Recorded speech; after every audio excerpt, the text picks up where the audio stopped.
principle in First Amendment law that says that the government cannot do indirectly what it cannot do directly. And that's exactly what FOSTA SESTA did. It forced censorship upon a vast amount of speech on the internet.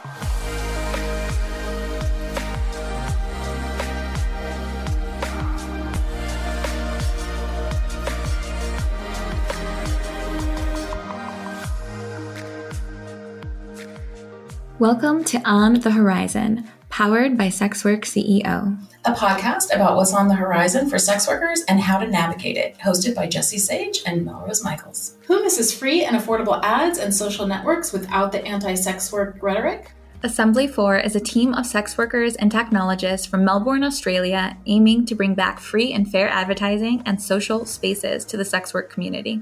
They also give back to organizations based in harm reduction, sex work, and education. Stepping away from the clunky design of traditional platforms, their two products, tris.link and switter.at, are refreshing and well-needed changes in both presentation and mission. Both are free to join and open to all. In the words of an A4 user, from the policies to the language to the advice and tips, it makes such a big difference to feel encouraged and supported instead of policed. Check out their website, assembly4.com, for the word, not the number, for more info.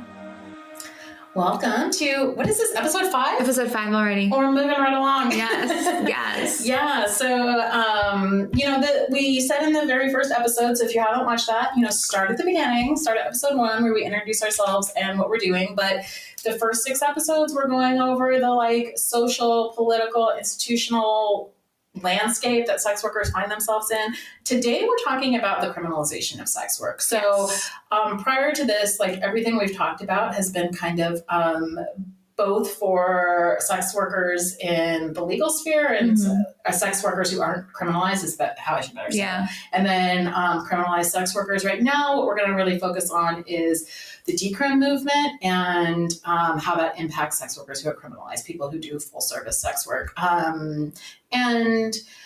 Although actually we talk about FOSTA SESTA a lot too, which has impacted online sex workers tremendously. So, but we want to tackle this idea of decriminalization, why decriminalization is important for sex workers, why decriminalization is different than legalization. We cover those issues. And we have three guests. We have Kate Diadamo, who is now working at The Hill. She does a lot of work with legislation and lobbying, and she reads a lot of legal documents. Yeah, a ton of them. And we're really grateful that she did it because I can't bring myself to do it. So she does that. And she kind of brings us through how decriminalization works, on a legislative level and on a city level and on a county level. And it's all really interesting. We talked to Emily Warfield, who is a social worker and an activist and one of the co-owners of the Collective Bookstore in New York, Blue Stockings, which actually hosts a sex worker book section, which is awesome. That's really neat. And she talks a little bit about decriminalization from her perspective. And we talked to Lawrence Walters from Walters Law Group, which is a law firm that focuses very specifically on First Amendment. And the reason that we talked to him is because he is in charge of the FOSTA SESTA Woodhall or the Woodhall challenge to FOSTA SESTA. So he is probably going to end up in front of the Supreme Court arguing to take down FOSTA SESTA. So go support him. Shocked he came on our little podcast. This is a big win for all of you listening and us in general. This is huge that we get that kind of information straight from the source. So this is fundamental. Right. So so this is a really heavy episode in the sense that we are going to be talking about legislation. We're going to be talking about trials. We're going to be talking about how laws are made. And we're going to be talking about how sex workers are criminalized and why we should care. And we should. We should care. Yeah, absolutely. I mean, the biggest takeaways for me really were out of this coming from, everyone had great takeaways, but Larry really took it home for me. Like having something explained to me from a legal standpoint, and maybe outside of the realm of how I'm usually hearing it. You know, we're usually dealing with the ramifications and what happens after. We're not dealing with how it came to be or how it came to exist and what those intricacies in dealing with it in its existing form is. Right. So that was huge for me. Mm-hmm. Yeah. And just, I mean, it was really interesting to talk to him about how, you know, if FOSTA SESTA, like how ineffective it is. Well, here's what I'm thinking about. And now I'm like hesitating because I am not a lawyer and like this language is like really hard to wrap my head around. So I feel like I'm stumbling, like, I don't know, like when these things happen. No, I think that what was really interesting to talk about is if FOSTA SESTA continues to be a law and if they can't, undo it, and if the Earn It Act, another like follow up of FOSTA SESTA that ends encryption for the internet, if those things continue to be, and if the antis go after Twitter next, which is the plan, that the internet as we know it is going to like cease to exist, and that is really important for sex workers because sex workers kind of were on the front ends of the internet, you know? It's important to free speech as a whole. I mean, it's interesting to see, especially coming out of, you know, Trump presidency, how impactful social media and platforms specifically can change a view of something or alter a view or something or interfere with information. So knowing that, you know, people or platforms can be held responsible versus the people saying the things on the platforms. Right. That's a big issue, you know? Yeah, it's interesting. If we go all the way back to episode 2 where we had PJ on, PJ was talking about how like early in his career, that when he was doing internet research, there was all kinds of like internet scholars who were like, the internet's not real, it's cyberspace. It's this place that like is somehow disconnected from our reality, to a Trump presidency where he's like legislating on Twitter. On social media platforms. And to realize that like social media has been like the center, it's become like a center of our world. And for us as sex workers, like the center of our commerce, to think about that just being completely dismantled. And I think what's important about the internet is that it kind of democratized information in a way that like, now sex workers can have their voices heard. Now we don't have just, you know, network TV, but we have YouTube channels with independent creators. I mean, this is also what happened in porn. Like porn followed the same model where there was like studio porn and there was porn stars, and that was it. There was gatekeepers to the cam world that just exploded with independent content creators, that like losing free speech, losing the internet, losing our ability to communicate with one another makes us less safe, but it also means that all the information goes back to the gatekeepers. The gatekeepers. It's powerful too, because when internet and like independent creation, even if you relate it strictly to porn, right? Porn is often a reflection of what's going on in society anyway. So, you know, if there obviously racism in society, it plays out in porn where the biggest creators are the white, straight, pretty, you know, stereotypical, whatever creators. And then when you have this flourishing of independent creation in platforms that allow that to thrive, like a YouTube, like a, you know, OnlyFans, like whatever, then you get the diversity because everyone has an equal place to at least stand on. And then once that's gone, is that really what we want? Do we want to go back to the era where it's the few versus the many? Like, that's not what we want. Right. I mean, I think that we get so much out of seeing people like ourselves. I'm not just speaking from my perspective, but everybody. You know, I've talked to a lot of male viewers who say, you know, men who watch porn, who may be overweight, for example, who say like, I really love to see people who are overweight because I don't think that I'll ever get this person. Like, this doesn't feel like it's part of my sex life. It's not relatable. It's not relatable, but somebody who maybe looks like me, like, I feel that's sexier to me. And that makes a lot of sense. But I mean, this is just in terms of internet free speech, but I think we also spend a lot of time talking about decriminalization and with Kate D'Adamo and Emily. And I think that one of the important like takeaways that I got from them is that we talk like decrim, but that's just one step. That there's like so many other things that we need to do to get for sex workers to be safe. And to get our resources back. Yeah. Absolutely. Yeah.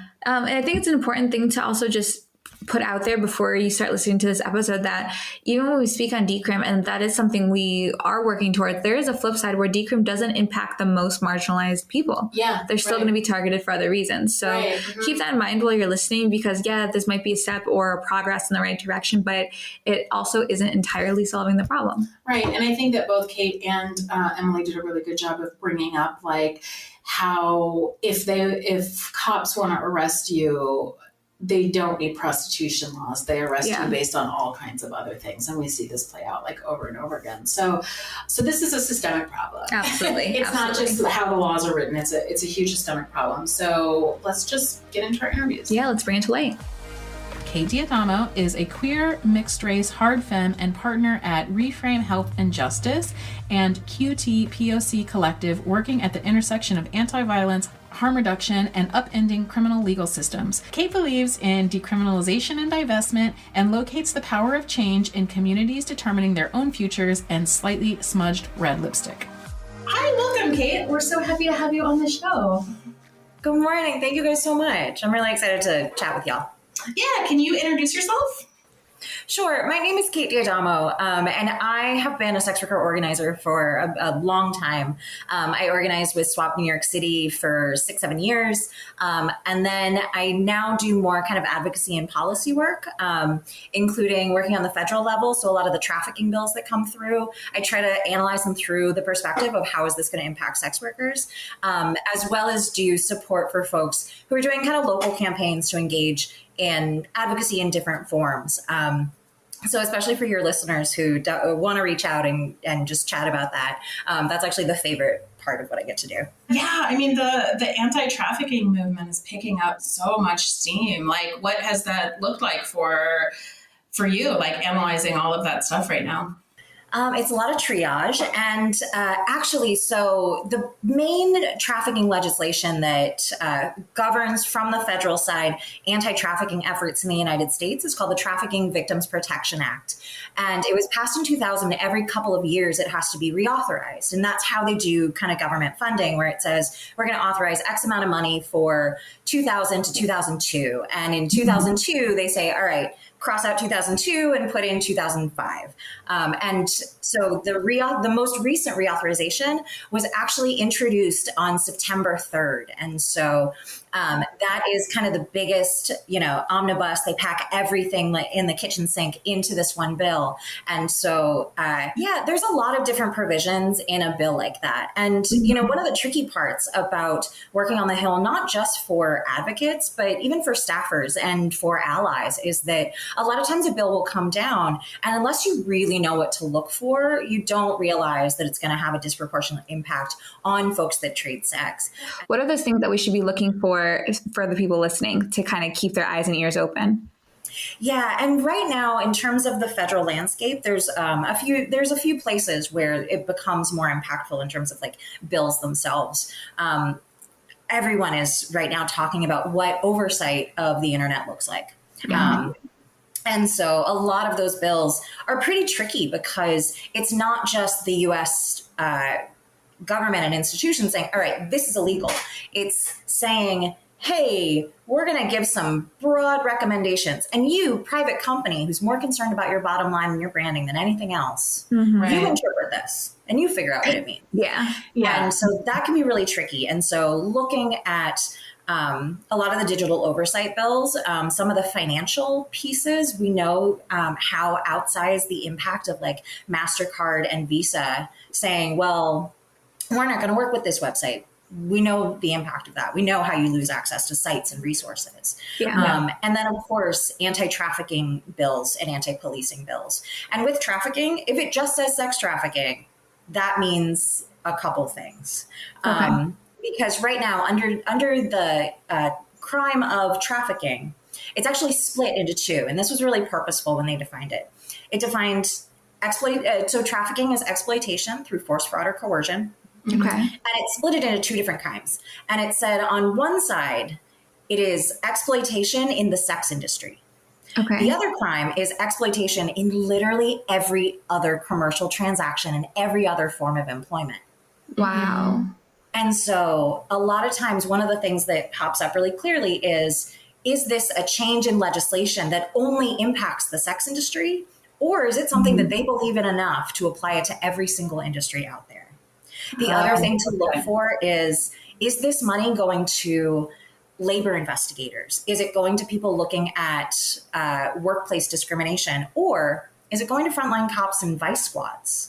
And so it's things like that, if you don't know what you're looking for, and I say this because my heart goes out to the staffers who have to read this and guess, and who are getting a lot of misinformation about what this is going to look like. Right.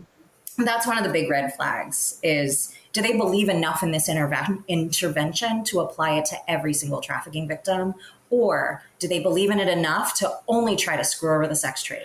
Yeah, that's all so interesting. And I think I completely agree with that. We wanted to talk to you a little bit today about decriminalization, what's happening within the decrim movement. And I was wondering if you could give kind of a brief overview of decrim and why sex workers in particular are interested in decrim. I mean, I know this goes back to what you were saying in terms of the John bills and in demand. And so I'll just let you pick up where you want.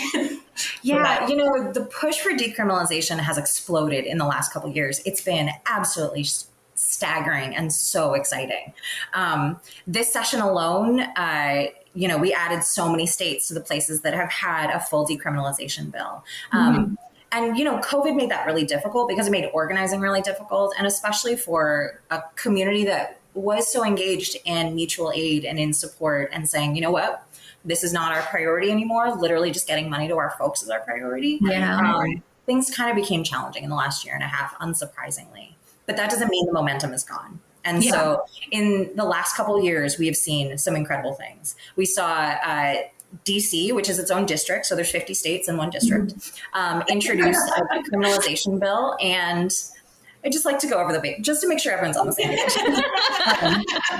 Have not only a decriminalization bill for the district, but a hearing in front of the committee that was actually going to vote on it, which is the first time that that's happened. In Louisiana, we saw a hearing for a decriminalization bill. And Louisiana was the first in the true South to introduce a full decriminalization bill. But we've also seen bills in New York State, which would be massive. New York has a lot of arrests. A decriminalization bill in Vermont and in Oregon. And that's just a few states, and that's full decriminalization. We've also seen attempts to repeal loitering bills in California, which is working its way through as we speak. The next vote is coming up, and looks like it's going to go forward. New York repealed its loitering statute, and a number of places have been discussing that, as well as even prosecutors saying, we're not going to prosecute this anymore. People exchanging sex for money is not going to waste my office's time anymore. And so we've seen progressive prosecutors across the country talk about that. Right. I want to interrupt you for a second because I want to talk about two things. First of all, I want you to just kind of talk about why loitering. Why this is even important for people who don't understand how loitering bills are used to discriminate against sex workers, but also I'm interested in talking about why I think it's important for a lot of sex workers to know that when DAs say that they're no longer going to prosecute trading sex, that doesn't mean that arrests necessarily stop. So if you could first just kind of define what the loitering laws are and then kind of move into how this kind of goes down. Yeah, that's a great question. Thank you. There's every aspect of sex work is criminalized. We're actually the most criminalized country in the global north as far as what actual actions are criminalized. So under most prostitution laws, it is prostitution is the actual exchange of sex for resources. Outside of that, solicitation is criminalized in most states. And that's just the conversation. So if prostitution is the actual exchange, solicitation is either asking or receiving or having an agreement that you're going to trade sex for money on either side. Then even beyond that, is loitering for the purposes of prostitution. And this is really important because it is a profiling-based crime. And so when I was an organizer in New York, and also when I worked with legal services in New York, what was happening was loitering is just kind of being in an area. And what happens under loitering for the purposes of prostitution is that an arresting officer will say, based on your behavior and based on my assumptions about you, I'm going to assume that you're here for the purpose of trying to trade sex. And you don't actually have to have the conversation. And what was considered evidence in a lot of the cases that were coming in were things like how you were dressed. It was that you were in an area known for prostitution. And I lived in Brooklyn. So don't dress sexy. Noted. New York City, kind of an area known for prostitution. And it was also very anti-LGBTQ, specifically against trans women, because it would say things like, you are not wearing gender-conforming clothing. They would cite things like, well, you present as a woman, but you have an Adam's apple. And based exclusively on that. And one of the other things that came up a lot was, you have condoms on you. And so that was being considered evidence. And it wasn't that they even had a conversation. It wasn't that anything happened. It was, I saw you and you ticked a few boxes and I'm going to arrest you. Yeah, when I was organizing in Pittsburgh, that was a really big issue because not only were they using those as evidence, but they were using them to trump up charges of having an instrument of crime. Wow. And exactly. Yeah. I mean, they claim that they're not doing it, but now they also use cell phones for that reason. Like a cell phone is an instrument of crime and a condom is an instrument of crime. And the other thing, I talked to someone and they were like, I really hate to bum you out, but the other thing that gets vouchered in one specific grouping, he was like, this person was saying, after condoms, it's that you have cash on you.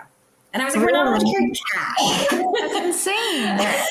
Yeah. And so the reason why loitering is so important to pull off is because, especially in specific urban areas, it might be the highest charge that people are receiving.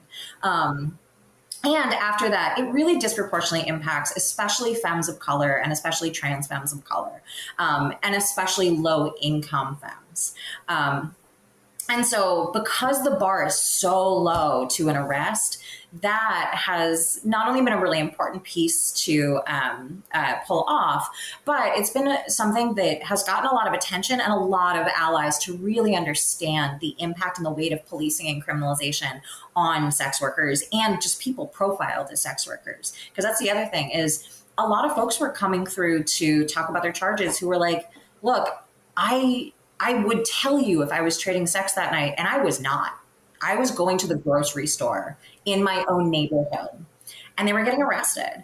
And so it's not just a numbers game. It's also the bar is so offensively low for just destroying someone's life. It's amazing that someone can just go like police in terms of you're guilty without any proof, like without any physical evidence or all circumstantial or my opinion of you or my assumption of you. How are you guilty until proven innocent in this line of work versus everything else that the country stands for or the legislation stands for? It's insane. And well, the thing is, let's say you had the time and the money and the resources to take off from work to actually go through the trial of that. Mm-hmm. That's not everyone. And that's actually not a lot of people. And so what often happens is we're going to bring you in, we're going to trump up charges. We're going to say, you know what, if you're found guilty of this, you have to spend 90 days in jail. Good luck having a job. What's going to happen to your kids? What's going to happen to your housing? Or you could plea down and plea out and we'll get you out tonight and we'll give you time served because you spent the weekend in jail. Yeah. And doesn't that also end up on your record and add up to possible more charges in the future? Just a cycle. Mm-hmm. That's insane. You're not wrong. Yeah, misdemeanors, it is a very, very broken system. And I think that is, one of the things that we can talk about all of the different areas of policy and legislation that impact folks that treat sex, which is a huge umbrella. Like it is a lot of different experiences that don't look similar. And when we look at things like loitering, when we look at prostitution, when we look at who's getting picked up, especially on lower level charges, it is such an indicator of how broken our system is and how much just core foundational work needs to be done. I want to just clarify too, how do you clarify decriminalization by legalization, the difference between the two? That's a great question, especially because in a lot of aligned movements, it's not the same. And so I think one of the things that's really tricky, and I encourage everyone, I know I have to do this sometimes where someone says legalization when they mean decriminalization, and it's because they come from a movement that has a completely different relationship to those two words. Right. Okay. Like, would you consider like the marijuana movement to be an example exactly of that? That is actually the primary space where we're saying the core is the same and our language is just different.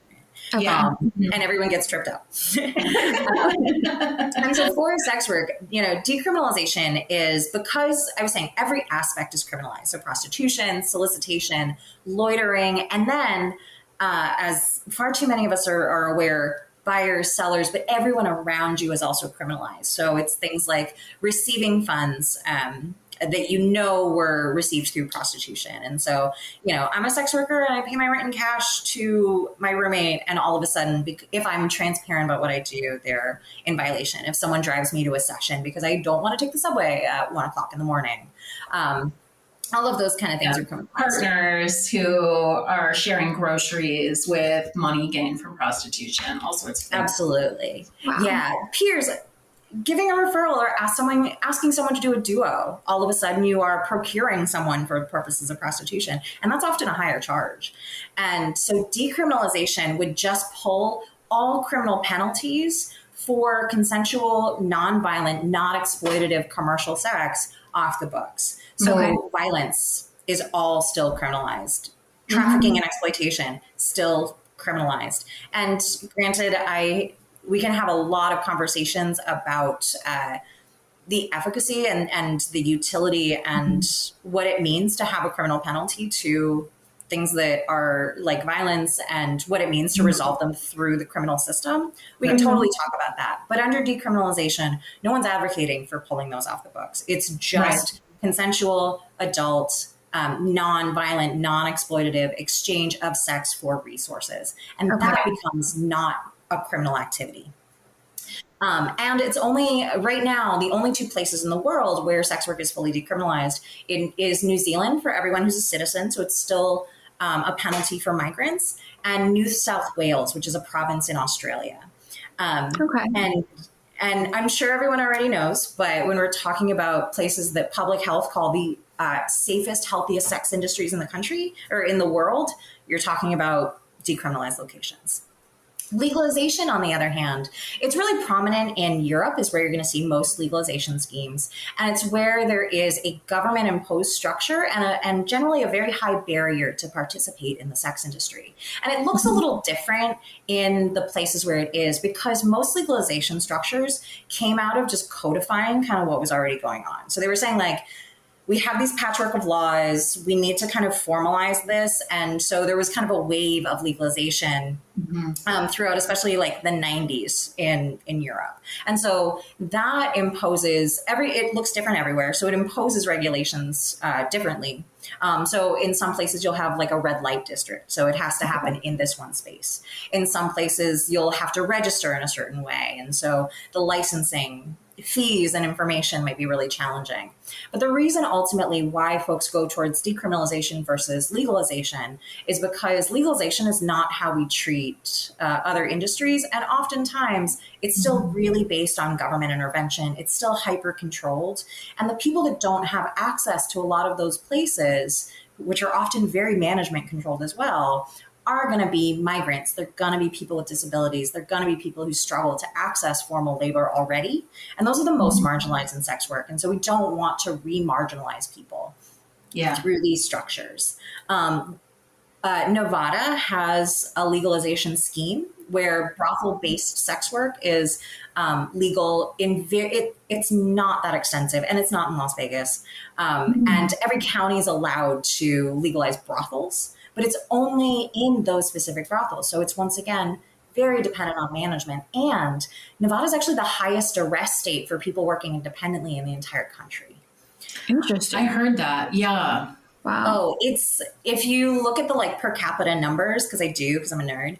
But for a while, if you average like over a couple years, the number like 2, 3, 4 was generally you're talking about California, Texas, Florida, lots of policing. And all had really similar rates as far as per capita rates of arrest. Nevada was 10 times higher than the number 2 slot. Right. We're going to have to wrap up. Where can people find you and your work?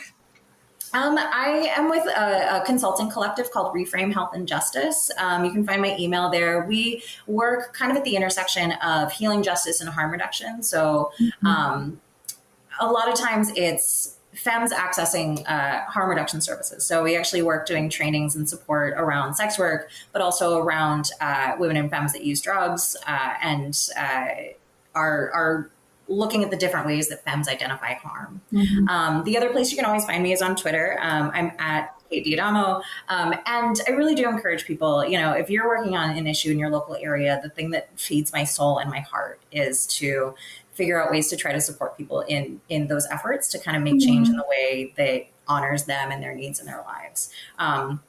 So yeah, totally feel free to follow me, and also feel free to reach out.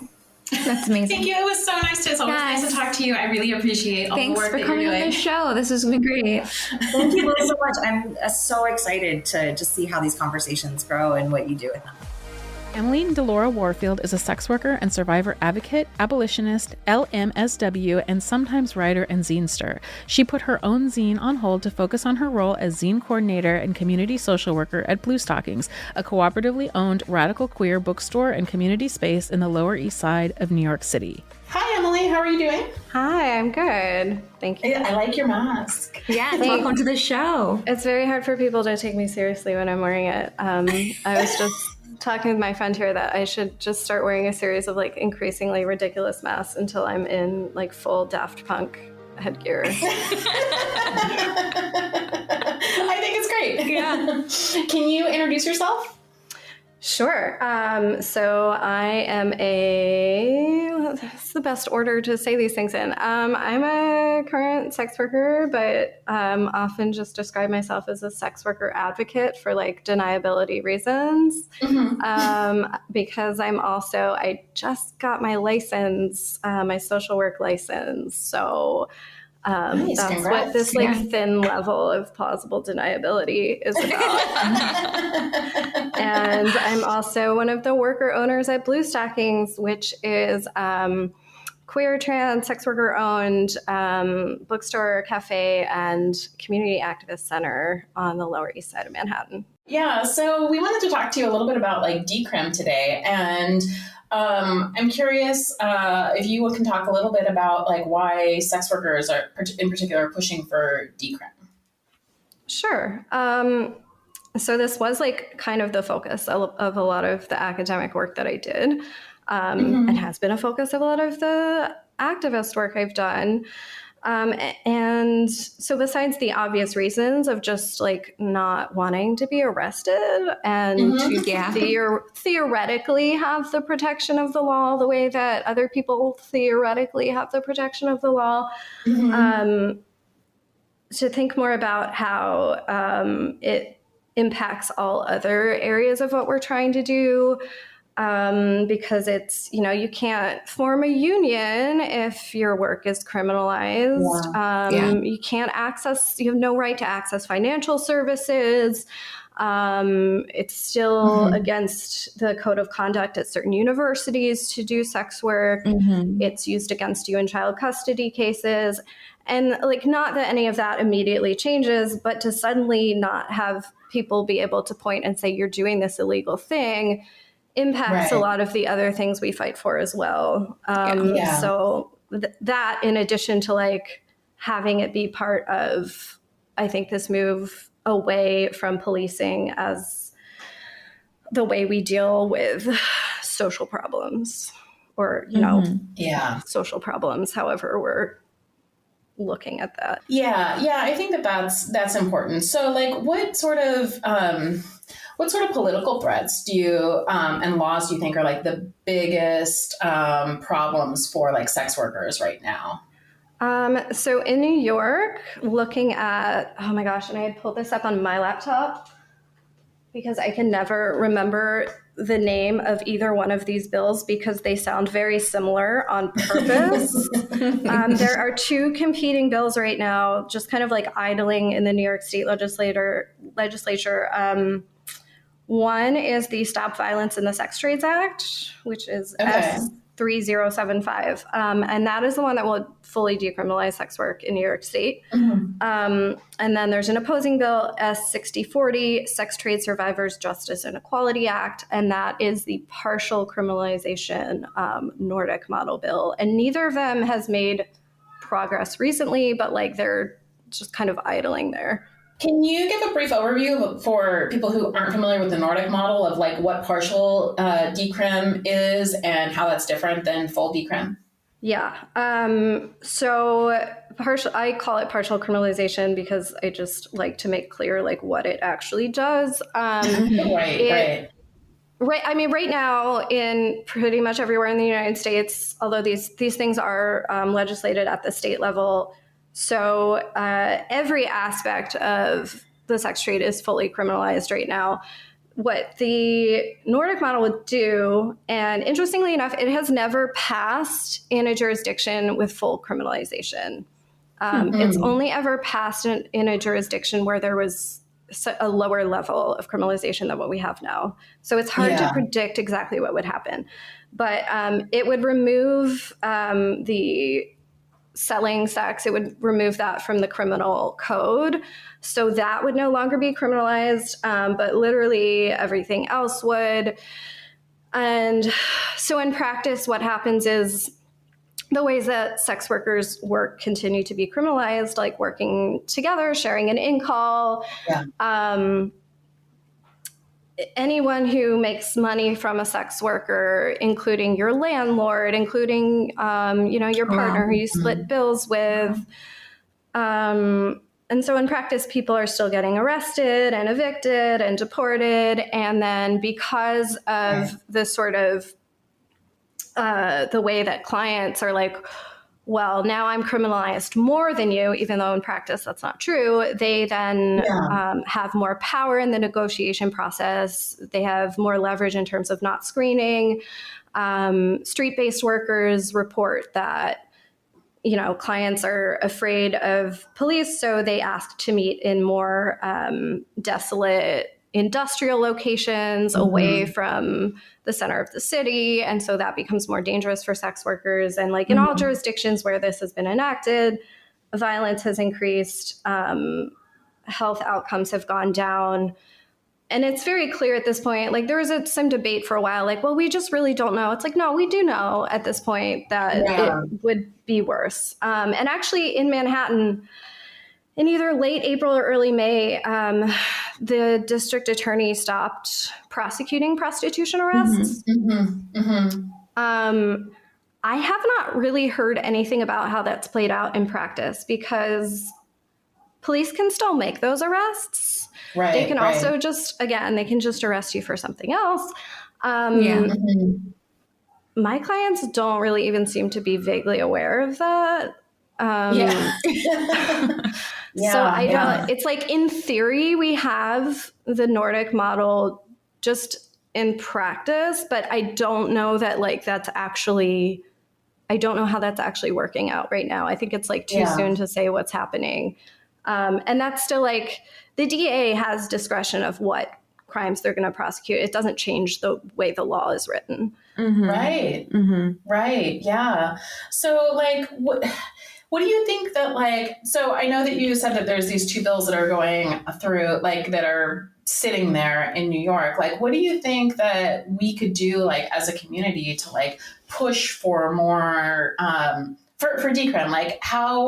What sort of efforts have you seen and what do you think we need more of to make the laws more favorable for sex workers? Okay. So I wrote a paper on the actual lobbying efforts around these bills. And it's just so unequal in terms of funding. Like the money behind the Nordic model bill is just wild compared to, this is another thing that criminalization does is it makes it very hard for us to get money for anything.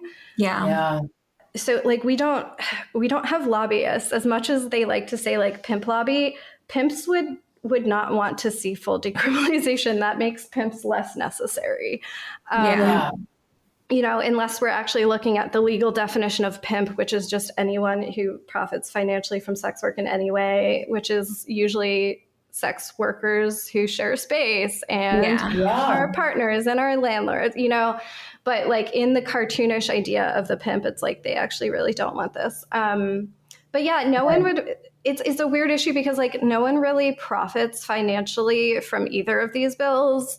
And so there's not a lot of money going into lobbying behind them. But the other side has a lot more of that like nonprofit Christian fundamentalist money and like the mainstream feminist nonprofit money. I always find it really interesting that you get, there's all the money that comes into, you know, supporting the Christian ideals in our legislation, even though, you know, separation church and state, all that. But then when it comes to us being so heavily taxed on our work, especially like the non-criminalized versions of sex work, we are paying taxes and we are, you know, supposed to have representation for our needs in our community, but then we still don't. But then the Christians can throw money behind anything. I've always paid taxes as a sex worker just because it was my only way of proving my income and therefore my only way of accessing like any sort of mainstream financial resource. Like the only way that I was able to get like loans for school, able to get on a lease, able to get a credit card was because I paid taxes. Like,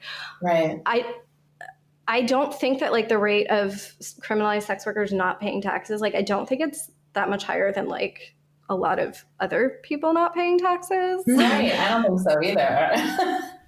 Or at least a lot of other like people who are self-reporting their income. Freelancers, etc.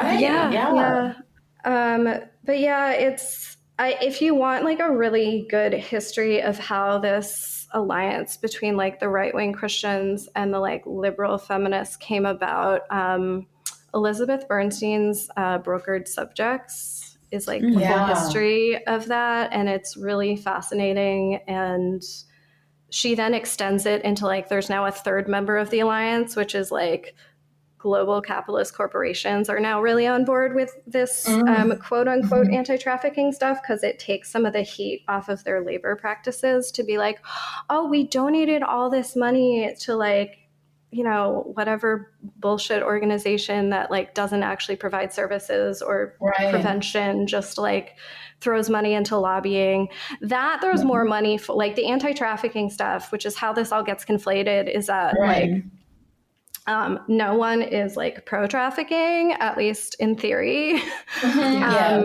So it's a lot easier to get people to throw money at it, but it's a really good cover for like increased border patrol and increased law enforcement funding and like all of these really like right-wing nationalistic kind of things that actually just make the problem worse. But sorry, this is a lot.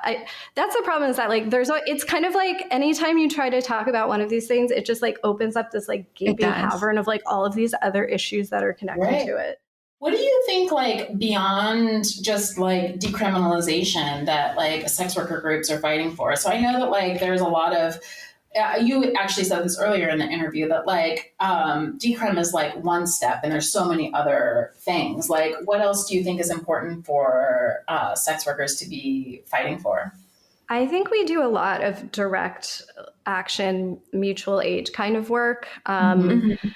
Like one of the things that just really struck me while I was finishing this concentration in policy was just how painfully slow the process is. And how, you know, we can't wait another 10 years not doing anything else, but we are doing other things. And I think the way that mutual aid funds sprung up at the start of the pandemic, because so many sex workers had trouble accessing government aid, or at least for a while, or it wasn't enough, or like, you know, maybe they didn't report their income. And that was another thing that I was very lucky that I was like, wow, I'm glad I paid taxes on this, because otherwise I wouldn't have gotten the pandemic unemployment assistance. And a lot of sex workers for various reasons did not, but we were able to like organize these mutual aid funds and provide like direct relief to people really immediately. And I think our communities are really good at doing that sort of direct work. And that's something that I've become more interested in, is like, I want to see what we can do right now. without having to wait for like the approval of the state and for all of these people who do have money and power. Like, what can we do for each other right now? Right. Yeah. Yeah. I mean, I think that's so important. Sorry, go ahead. No, I was just going to say, do you think that there's a way to bridge that gap between like the second wave feminist and these movements on decrim? Do you think there's a way to bridge that, like the communication gap that we see in terms of like someone, I guess, saying like, okay, we're on board for the anti-abortion, or we're not on board for that. We want autonomy over our body, but then they don't seem to understand the concept of autonomy over your body across the board.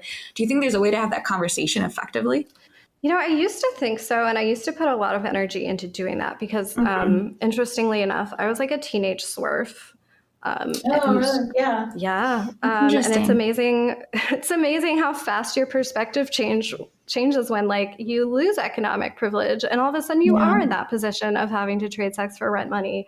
That like, I was like, hey guys, maybe you can hear me since I've been on like both sides of this and I inhabit this weird like liminal space of like, I have a lot of privileges and I also have like a lot of oppression. Like, I mean, so do a lot of people, but I think in a way that is harder for them to tell because like I'm someone who can speak their language, you know, and then I just realized that like I think other younger people, like, yes, I think it's possible to bring them over because they're still evolving. But I think at some point, you know, somebody who like their job is as the like CFO of one of these organizations, all of their interests are opposed to like ever growing intellectually. You know, they would have to give up their source of income. They would have to give up all of their relationships. They would have to rebuild like everything about their lives. And there's just not that incentive there. And I guess you could say the same thing about us, but like, I would be making a lot more money if I like turned trader and decided to go over to theirs, you know, because they have the funding. We don't have the funding. And so for that reason alone, like, I just think it's kind of a waste of time. And so I think it's better to look at like, who else can we bring over to our side and like build coalitions with other people who are already on the same page about like the harms of policing. And I think there's a lot of more like leftist, like anarchist, or even just like people who are into criminal justice reform who are easier to sway on this than any sort of moneyed feminist whose like interests are just, it would be way too much for them to give up. Yeah. I wonder too, do you think that, because like I come from more of an online sex worker space personally, so for me a lot of this information is even new and nuanced, but do you think that there's a way that the online sex work community, in terms of, you know, this revolution with OnlyFans and the pandemic and forcing all these people into online forums, that they can more effectively help push decrim for actual full service sex workers? It's a good question. I've heard like two schools of thought on this, and one is that like sex workers are so diverse that like in some ways it doesn't make sense for us to all be organizing around the same thing because like we experience things so differently, and maybe it makes more sense to just like support that movement. But on the other hand, it's like, and this was a point that I had made, like I wrote an essay about OnlyFans and the way that like I was one of the many people who started doing online sex work for the first time in the pandemic. And that there is that overlap between people who do online sex work and people who are doing in-person sex work. And the point that I had made is like, things are only as legal as like the people in power want them to be. Like if they want to take something away from you, they will figure out the pretense to do it. Like even if it's technically legal. And again, you'll see that with abortion, it's like, abortion is still technically legal, right? Like isn't like Roe v. Wade is still the law of the land, but we're going to figure out a way around that. So to just be like, you know what, guys, like we're not that far removed. If they want to take away our access to banking, like they'll come up with a way to do that. Right. Yeah. Yeah. I think those are all really good points and probably a good place to end. Like, where can people find you and your work? Oh my God. Okay. So I've been saying for... Yeah, your OnlyFans piece was really good. So maybe you plug that. Thank you. Yeah. I wrote a piece for Mike on like, it was a personal essay on like connecting the deplatforming of OnlyFans to like other forms of violence that sex workers experience. And I would say find me on Twitter at Emily D. Warfield. I've been saying for months that I'm going to like launch these zines, and then daily life gets in the way. But this is now an incentive for me to actually do that, because like hopefully more people will come and look me up, and then I can have a thing to like be like, buy this. Here's my thing. Yeah. Well, it was really good to talk to you. Thank you. This was amazing. Thank you so much. Yeah, thank you. I really look forward to like seeing where you guys go with this podcast. Lawrence G. Walters heads up the Walter Law Group, an AV-rated law firm concentrating on internet law, intellectual property, gaming, and First Amendment issues. Mr. Walters has developed a passion for protecting civil liberties, in particular online speech and expression. Mr. Walters is an accomplished civil rights advocate, a widely published author, and a well-known public speaker. Hi, Larry. How are you doing? I'm doing well, Jessie. Nice to see you. Nice to see you too. Can you introduce yourself? Happy to. I'm Lawrence Walters. I'm a First Amendment attorney. I work with Walters Law Group. I'm based in Central Florida. We represent clients all over the United States, all over the world, actually, and been focused on free speech issues, the rights to sexual freedom, and First Amendment issues during the vast majority of my career. We tend to represent largely website operators and content producers and hosts and others who are involved in the adult entertainment industry. And so you've been very busy since 2018. No question about it. Yeah. FOSTA really kind of threw the internet for a loop, and a lot of people coming to our firm for advice and try to figure this whole thing out. So yes, we have been busy. Yeah. So do you want to, most of our audience is very familiar with FOSTA, SESTA, but do you want to just kind of give a brief overview in case somebody's listening to it that's wants to learn? There might be one or two people out there that haven't heard about what's going on, but yes, so FOSTA, SESTA, a law passed in 2018, April of 2018, something that Congress has been kind of debating for a few years before that, trying to figure out basically how do we take down Backpage.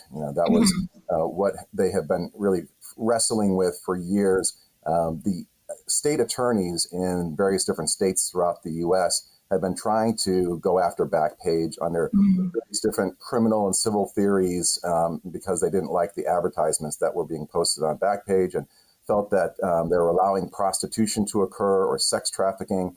And so they brought a number of lawsuits against Backpage, and they all failed, largely because of Section 230, which is a federal law that says that website operators, platform operators are not responsible for the content of user posts.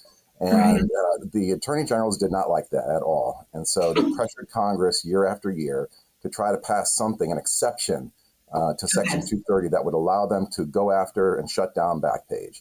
And what was left out of that conversation from the beginning was the federal government always had the ability to shut down Backpage. They have federal laws that can be applied to website operations. The websites were operating internationally and using interstate commerce. So that's usually something that the federal government would deal with, not the states. And that was the kind of the disconnect. These states' attorneys didn't realize that we're dealing with interstate commerce here. That's the province of the federal government. And there are federal laws that deal with using a website to promote prostitution or sex trafficking. So those laws were always on the books, and Section 230 had no impact on federal criminal law. It was always an exception to Section 230.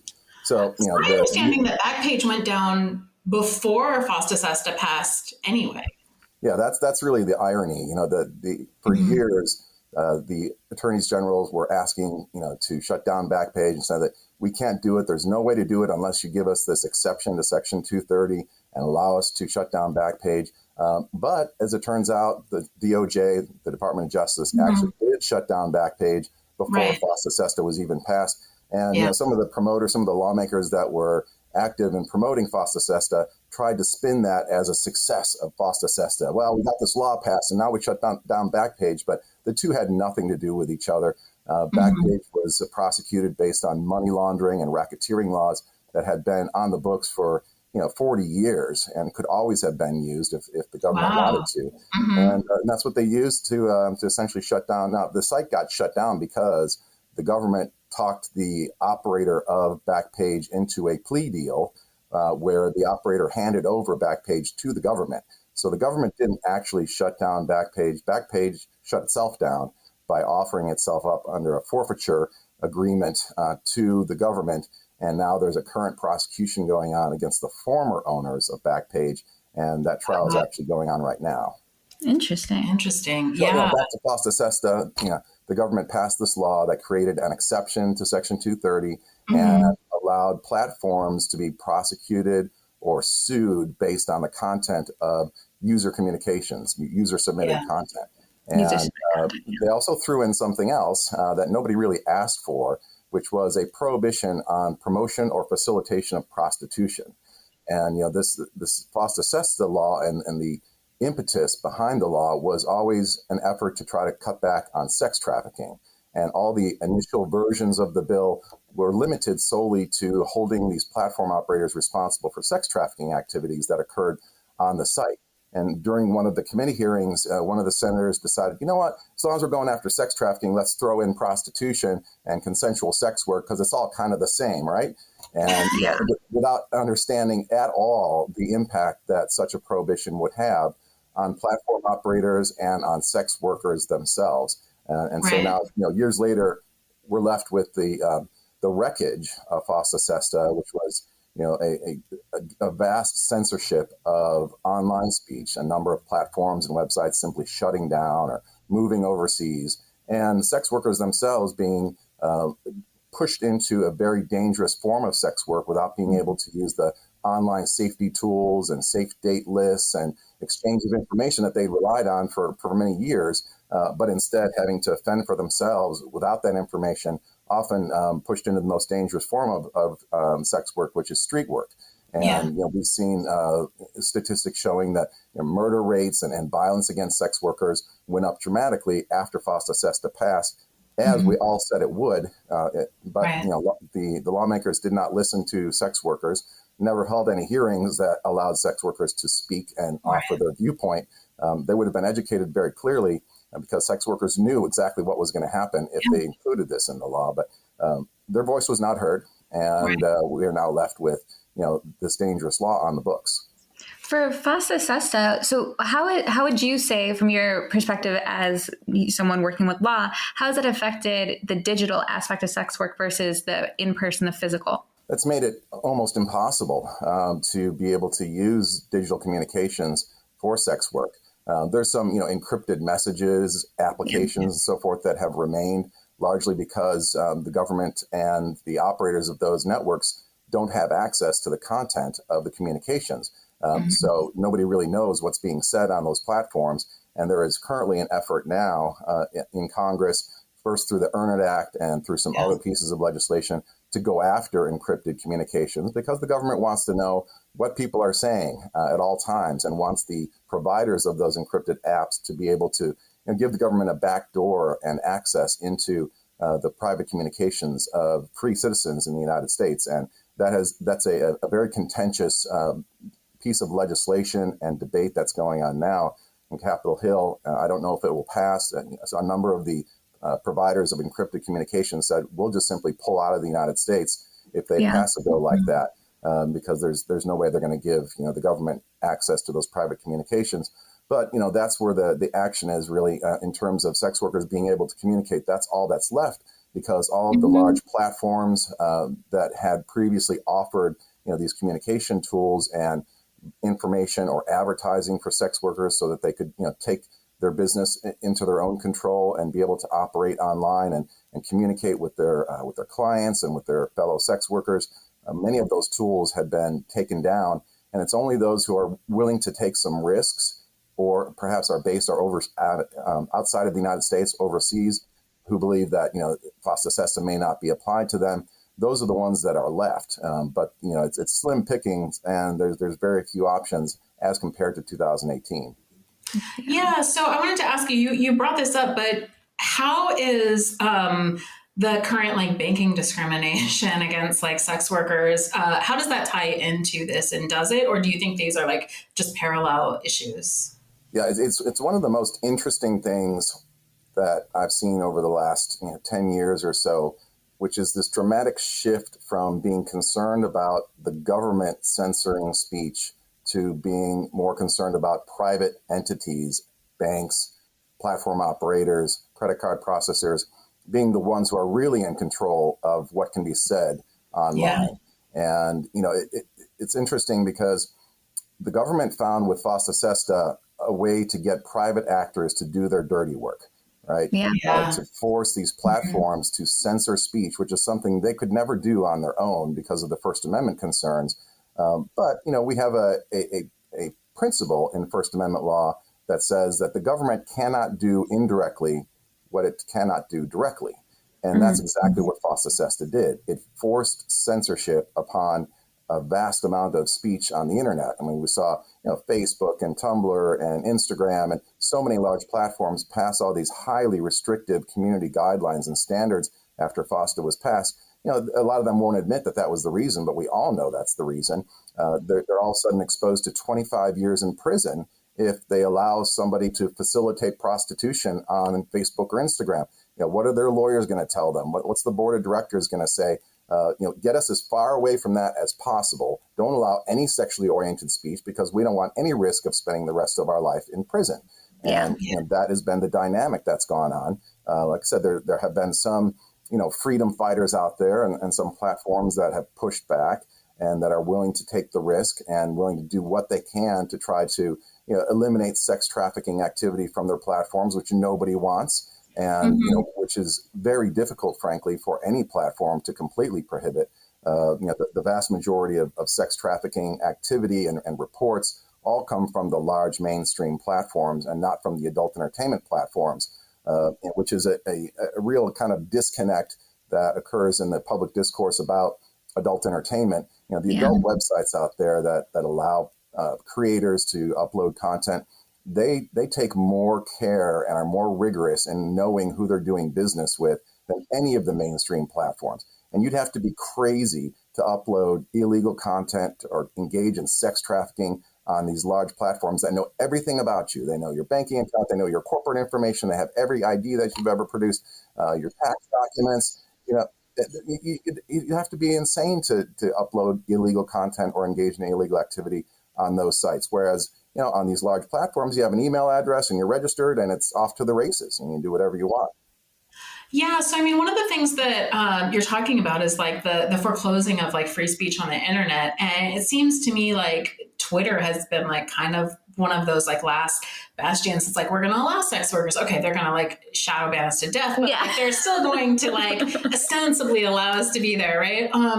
What do you think that the likelihood of like Twitter, following suit? Yeah, following at this point is. Yeah, well, to be a bug on the wall in the meetings with their lawyers and hear the discussions would be certainly interesting. And Twitter, they don't allow direct monetization of sexually explicit content. They allow you to post. They're working on that with the super follows. That's what I'm most curious about. That's true. There are new features that they're experimenting with. And that might be, a negative, a detriment to sex workers, because to the extent that that's readily allowed for all users, that's going to put them in a potentially different legal position, at least, arguably, and they may make a different decision. I don't know. But yes, they have been kind of one of the holdouts, largely because of the free nature of the platform and the inability to directly monetize the uploads. Yeah. That was my fear with the super likes. I'm like, I don't think this is good for sex workers. Yeah. I did the application for the super follows thing. And one of the options was, are you a creator? What kind of creator? And OnlyFans was listed as an actual option. And I was like, that's exciting. And in the fact that we're recognized and maybe you're working towards something for us, but that's also really concerning because that's going to jeopardize our free speech online. Yeah. Will that be something that's used to, readily identify those that they don't want to allow to use that feature is another question. I'm wondering too, what do you think would have to happen for FOSTA SESTA to actually be overturned? Do you think that can happen? Yes. I've devoted the last 2 years of my life to it. And, I really hope so. In the time that we're talking, there could be an order issued by Judge Leon. We've been waiting for months and months for the order. All the briefs are in. There's really nothing left to do in the case. Theoretically, the court could schedule a hearing. It'd probably be a telephonic or virtual hearing, but it could You're be in talking person. about the Woodhull. Yes. Yeah. Yeah, the Woodhull Freedom Foundation challenge to FOSTA SESTA that's pending in Washington, D.C., in the D.C. District Court, the federal court in Washington. And that one is, it's ready to go. We're waiting on a ruling. Now, ultimately, we're going to have to appeal that decision, or the government's going to appeal that decision, depending on which way it goes, to the D.C. Circuit Court, which is then going to render a ruling on it. So it's kind of a stepping stone. We're certainly hopeful to get an injunction, because at least at that point, FOSTA SESTA can't be used while we litigate the case. And so, I'm fine with going to an appeal if this law is on hold, so long as, we're not stuck with it. It's unfortunate that it's taken this long, though, because it's done so much damage in the meantime, because the law wasn't immediately put on hold. And unfortunately, the judge made the wrong decision on a technical issue of standing, and that caused a 1.5-year delay in the case. And the appellate court said, no, these folks have standing. You need to render a decision on the merits. And now it's just the waiting game to try to get a ruling out of the federal court. We're hoping that will happen. It will happen any day, because the decision is long past due. There have been some cases that have come out that are important on whether or not we win or lose. And we've been filing what are called notices of supplemental authority, basically documents that you send to the court saying, hey, here's something you should look at before you render a ruling. And we've sent some of those in recently. Hopefully that will get somebody's attention at the court, and we'll get a ruling. But for right now, the litigants, all we can do is wait. There's not a time frame in which the court has to rule. Federal judges are appointed for life, and they kind of do what they want. But we're waiting for a ruling. Hopefully it'll be in our favor. Either which way, it'll be appealed to the circuit court, maybe the U.S. Supreme Court, depending on how far it goes. But fingers crossed that an injunction will come out soon. Yeah. Yes, fingers are crossed. That's amazing. Yeah. Is there anything else you think that we didn't ask you about that's really important when we're thinking about FOSTA SESTA and Section 230 and maybe the Earn It Act as well? Yeah, I would suggest keeping an eye on legislation impacting Section 230. And, there have been over 24 proposals to try to amend or change Section 230 in some way.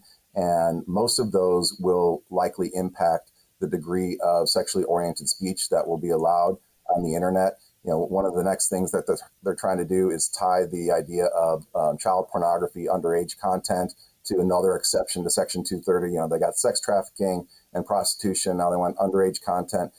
So they want more and more content moderation by the platforms. And more moderation just means more censorship, obviously. But they want you to look for more and more illegal things as a platform operator. And so, watch that and speak out. Speak out against it, because to the extent you're taking away Section 230 immunity, you're directly impacting freedom of speech online. And it's just really impressive to see the sex worker community and how their voices are so strong and so organized in their advocacy lately. And, I don't doubt that we will be hearing from the sex worker community if there's anything like that's proposed that will impact them. But it's just a matter of, watching for it.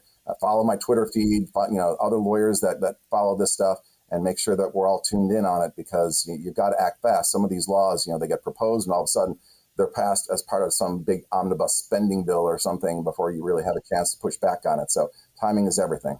Feels to me like, and this is just like one last point, it feels to me like if Section 230 goes away, that the internet is just done. It's just over. that it's just going to change so dramatically and just be corporations and just be the platforms, and will no longer be the internet as we think of it.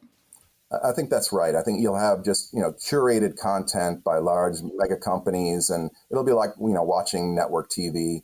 Yeah. So it won't be fun. It won't be interesting. Would it be comparable to something like some of these countries that censor their internet? Would it be comparable to that?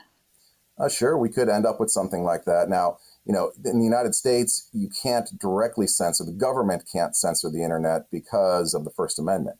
But they can put enough pressure on private companies to do all kinds of things to avoid being sued, which is what Section 230 prevents. So it's really the linchpin. Now, even if they eliminated Section 230, I would argue that the First Amendment prevents the government from imposing liability on these platforms for third-party speech in the first place. Just like the bookstore operator is not responsible for the content of every book that's sold. So those concepts have been built into First Amendment law already. And so, God forbid Section 230 is repealed. I still think we win on the First Amendment, but Section 230 is awful nice because it's clear and it's easy for everybody to understand. It's not a amorphous, constitutional concept that says, hey, you're not responsible for third-party speech. End of story. So that's why it's got to be preserved.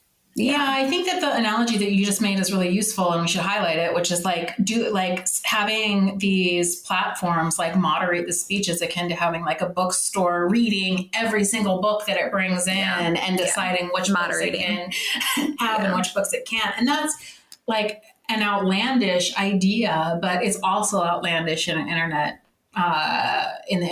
forum, scape as well. There should be no difference, and there isn't any difference from a First Amendment standpoint. And you're asking, the disseminator of the speech to be responsible for what third parties post and publish, and it's wrong. It's always been wrong. It's wrong in this instance, and hopefully we'll get the court to understand that soon. Yeah, well, that's a really good note to end on. Yeah. So where can people find you and your work and more information about what's going on with your lawsuit right now? Absolutely.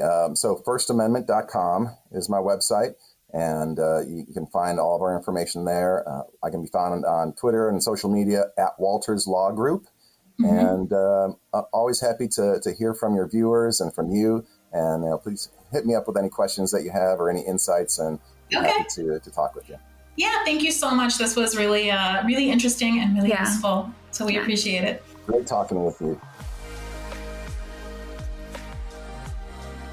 Yeah, I just to recap, I'm so grateful for the knowledge that all three of our guests had today. I learned so much every time I talk to people who are really in the weeds of activism, legislation, legal arguments. This is, I participate in activism, but in terms of the legal framework, that's outside of my my knowledge base, and I'm so super grateful. Every once in a while, I think I should have just gone to law school. I don't know why I spent so much time in grad school, because it would be it's so useful to our community. Yeah. But yeah, I think it's really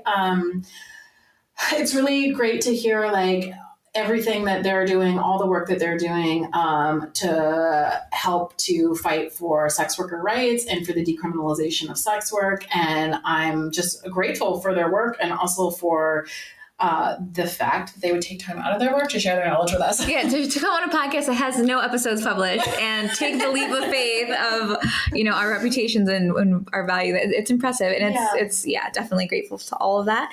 I think one of the things that really stood out to me is the fact that with all the things that even Larry was discussing in terms of SESTA FOSTA and the lawsuits and the legal battles, that a lot of the things that SESTA FOSTA claims are wins, taking down Backpage, et cetera, those aren't actual wins. Those aren't due to SESTA FOSTA. That came after. And it's always under the guise of trafficking, where the evidence to support it just hasn't been found. Right. Yeah. It was really interesting. I knew that Backpage went down before FOSTA SESTA was signed into law, but one of the things that Larry said that I think is important to remember is that it got taken down under laundering. Yeah. Nothing to do with trafficking. And I also think it's really important to point out that post FOSTA SESTA, there has been more violence against sex workers. There's it's been demonstrated that many sex workers have died as a result of pushing people out.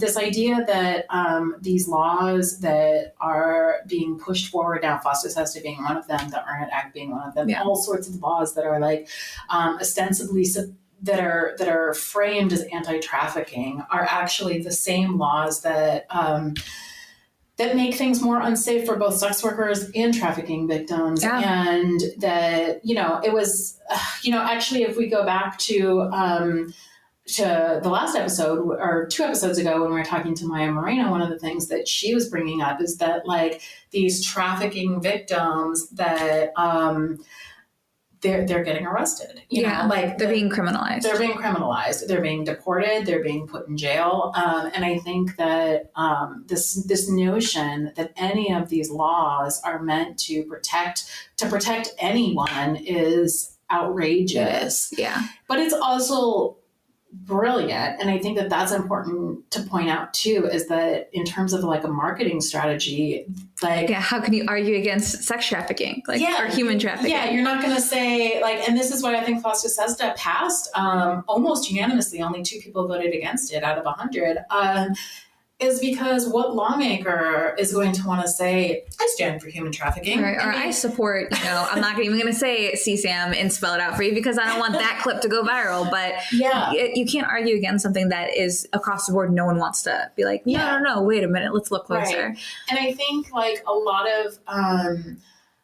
of people want to make the argument that, while it may be bad for sex workers, we're trying to save trafficking victims when, in point of fact, these laws are harming trafficking victims as well. And I also want to point out that these are not 2 discrete groups. And I think that that's also really important to say, that these lines are not drawn straight. And this is a continuum. And there are people who move in and out of these like categories. And so I think we just need to, the motivation for us putting this episode together and actually putting this entire series together is to complicate the narratives that are being pushed and to kind of humanize our the voices, people who are being impacted by it, who are sex workers.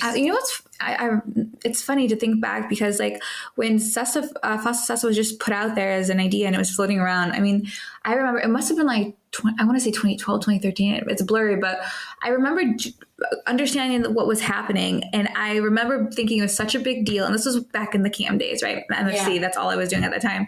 And I did a whole cam show. I went on cam and I had duct tape over my mouth and I had duct tape over my nipples. And it said something, it said SESTA FOSTA. And I did the whole cam show without talking because I was trying to get the point out about being censored. I totally forgot about that. But we did that. And every fan that would come in the room and like, I'm doing this because of this. You need to pay attention to this. This affects you too. This is your freedom of speech. This is important. Yeah. And like I did that, and not that it did a lot of good. We're here now. But just to make one person. Fighting the good fight. But I think it's important that people realize that they should be listening to sex workers. We are on the front lines of the way technology changes and impacts, especially free speech, and that our voices have value. We saw this coming. We warned everyone. Yeah, absolutely. And it was amazing. I remember right after FOSTA SESTA passed in April.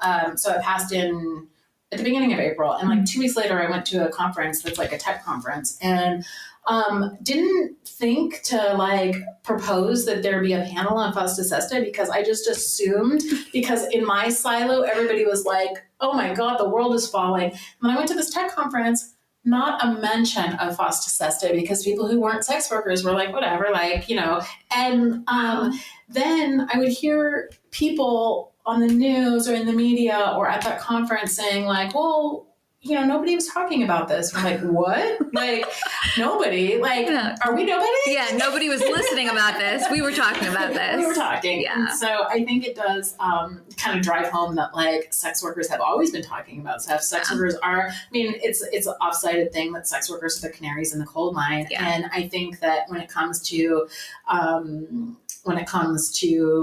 digital laws, First Amendment rights, all kinds of things, like we really are, and people ought to be listening to sex workers. Absolutely. And I think too and I'm going to speak to this from the online space because that's where my expertise is, but the way SESTA FOSTA impacts online sex work as well is extraordinary. And just knowing like things that we used to do, when I first got started as a webcam model 10 years ago, it was like you could do a meet and greet with your fans. You can hold your own. You could do a quote unquote date raffle, which is like meeting up for dinner with a fan with, a safe space and safe people looking out for you. But none of those things are possible anymore because we don't have the agency to make that decision ourselves. And anything that can be even slightly misconstrued as soliciting for full service, prostitution it falls under this umbrella. And even things that you wouldn't think would fall under the umbrella of SESTA FOSTA do now, which is insane. Like the fact that, I guess what's a good example of that? something that falls under SESTA FOSTA that's so out of right field? Well, just disseminating information about safe practices, for example, like harm reduction. So the issue with FOSTA SESTA, there's so many issues with FOSTA SESTA, but like one of them is that there's no definition of facilitation. So it's facilitating prostitution. Prostitution itself is a slippery term because it's defined differently in every state. But like there's no definition of prostitution. There's also no definition of facilitation. So what does facilitation mean? Well, it means to help, right? So what's helping prostitution? Like who is helping prostitute? Who's helping to make prostitution happen? Well, is it if somebody comes to me and asks like, how do you see a safe blacklist?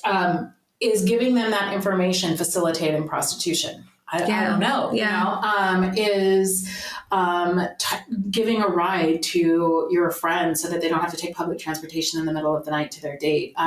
Is that facilitating prostitution? I think it would be. Is calling your partner when you get there to tell them that you're safe and them like listening out for you. Is that facilitating it? I got a note from OnlyFans when I was trying to reach out onto my OnlyFans members about being active on Sex Panther again and using the texting and calling site for my fans. And I got hit with a flag warning from OnlyFans saying that I was facilitating and that behavior is not okay under SESTA FOSTA. Wow. So I was like, okay, I was advertising another platform, which that I could expect to be hit with. Like I knew what I was doing there.